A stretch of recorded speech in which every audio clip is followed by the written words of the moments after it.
Now, let's get back to the news of the Paris Climate Change Agreement and the fact that today India will ratify that treaty after signing it at the meeting in Paris several months ago. And for more on this story and more analysis, we're joined live by Neha Sinha. She's an environmentalist and a writer. Neha, thank you very much for joining me to talk about this story in more detail. Let's start off first with that agreement that India are now officially ratifying today. What's your immediate reaction? Is this a historic moment for India? It's absolutely a very historic moment for India. I mean, there are at least two reasons why. The first is that it's very symbolic that we are ratifying on the day of, which is associated with Mahatma Gandhi. I think it's a very strong political message that India is sending out to the rest of the world, because Gandhi was very much an icon of sustainable development and of environmental justice. The second is on a political level or even a realistic level. This is very important because India is sending out a strong message to the world stage. We've been known as obstructionists in the climate change politics for a very long time.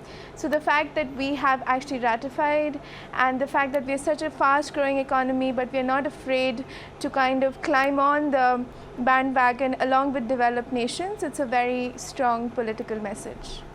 Yeah, I want to ask you later on actually about the current sort of environmental, the activism that's going on in India at the moment and what sort of level that's at. But I just want to ask you if you could explain the difference for our viewers between signing the Paris climate deal in Paris and actually ratifying. What's the difference between those two stages?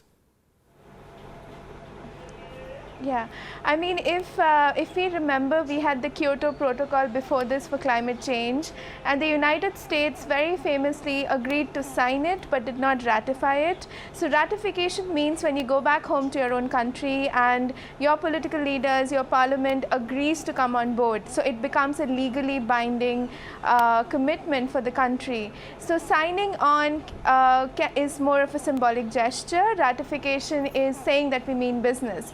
And India, of course, has been part of the Kyoto Protocol before.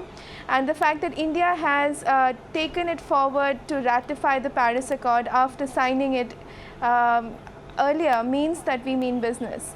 And the second thing I want to say about ratification of the Paris Accord is that the developed and the developing world has always been sort of fighting with each other as far as climate change is concerned. And right now we have both on the same accord. So we have US and we have China and we have Brazil, Argentina, India, very big economies, but the US of course is the developed world and the rest are still developing. The fact that we're all coming forward to ratify means that there's this shared commitment towards the world as a sort of shared home for all of us. So ratification basically means that the country means business, and the country will put in place domestic legislation, domestic policy, and domestic action to take forward their global commitment. All right, Neha, if you could just stay on the line with us, we're just going to get some more background on this Paris climate change agreement, as well as India's move. Obviously, today, at least 30 countries will formally join the Paris Agreement on climate change on Wednesday, and this next report gives you a bit of a breakdown of the history of UN climate talks. On December 12, 2015, after intense UN talks at COP21 in Paris, 195 nations agreed the world's first universal climate accord to limit global warming to well below 2 degrees Celsius and 1.5 degrees Celsius if possible. It's the culmination of 2 decades of diplomacy over how to divide responsibility and financing between rich and developing nations, between the worst polluters and countries most vulnerable to climate change. Developing countries are set to receive a minimum of $100 billion a year from 2020 when the deal takes effect. Since the first summit on sustainable development in 1972 in Stockholm, environmental issues have slowly crept up the international agenda. The 1992 Earth Summit in Rio de Janeiro laid the foundations of green diplomacy. It resulted in the United Nations Framework Convention on Climate Change. Every year since 1995, the Conference of Parties to the Convention, known as COP, brings together signatory states to try to combat climate change by reducing emissions. This annual summit also formed the basis for 1997's Kyoto Protocol. The treaty committed 37 industrialized countries to reduce greenhouse gas emissions to 5.2% against 1990 levels by 2012. But no restrictions were imposed on developing countries like China and India, despite both being significant polluters. In 2009, COP15 in Copenhagen failed to deliver a new global treaty. It ended instead with a non-binding agreement to take action to keep temperature increases below 2 degrees Celsius without explaining how this would happen. The COP17 summit in 2011 resulted in the Durban Platform for Enhanced Action, committing countries including the United States and China to deliver a new legally binding agreement in 2015. All right, a breakdown there for you of UN climate talks down through the years. And we've still got Neha Sinha, who's an environmentalist and a writer, on the line with us. Neha, if I could just follow up from that, you said that in your last answer before we played that report that this means India means business. What is this practically going to mean for Indian business, Indian industry, for example? How difficult is it going to be for India to implement the kinds of changes that they'll need to? Right. It's a very interesting question because we are looking at Made in India right now, and we're looking at these big programs for industrialization in India, especially with Narendra Modi being very strong on startups and industrialization in India. So I think this comes at the Paris Accord comes at a very good time. A very important thing to note is that we're looking at reducing emission intensity by about 35%. By 2030. So this means that we are going to continue to grow, but we are going to be reducing the amount of emissions we have per unit of GDP. So perhaps more factories, more industrialization, but really cleaner growth is what we are looking at. So I think we are going to have more of an emphasis on renewable energy, on retrofitting buildings, and on retrofitting practices that we have right now so that we can use less energy. And also a lot of carbon sequestration. Planting trees, which is seen as a very old-fashioned way of combating climate change, is also part of the program that India has suggested.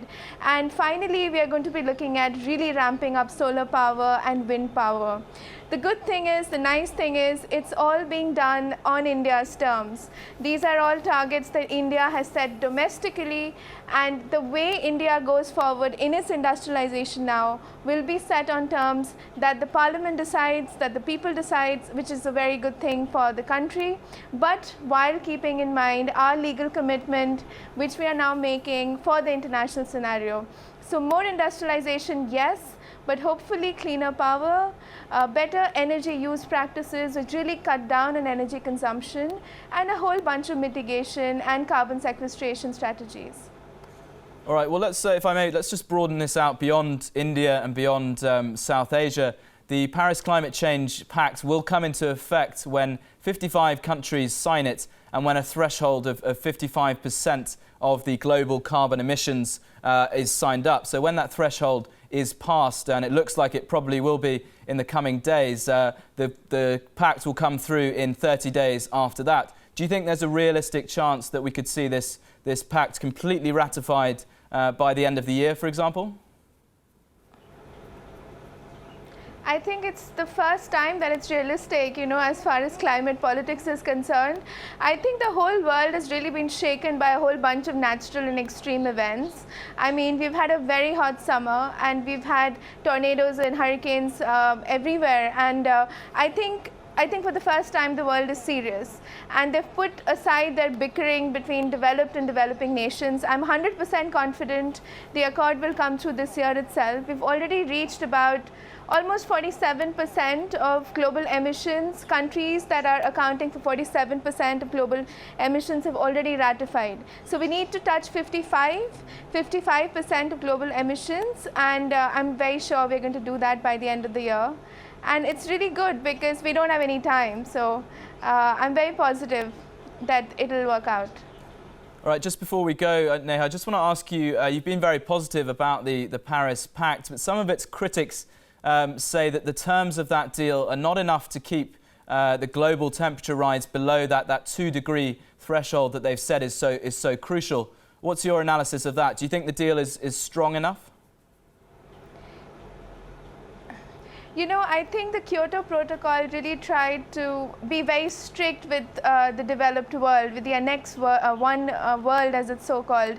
And I don't think it works, because I think every country is interested in its own profit, in its own growth trajectory. So what I'm trying to suggest is being too strict will never work, because we are, all profit-driven economies. We are all interested in our own self-interest. So something like a Paris Accord, which has a fair amount of space for domestic action and kind of more of a voluntary action, is really what's going to work in the world today. I agree with critics that it's perhaps a little too less, but I would take a little too less over nothing at all.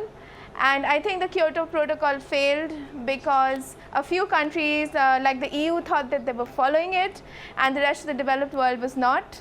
And it was just too difficult. The emission cuts were too difficult to follow, and nobody just did it. So something like this, which is less ambitious, is definitely more reachable, in my opinion.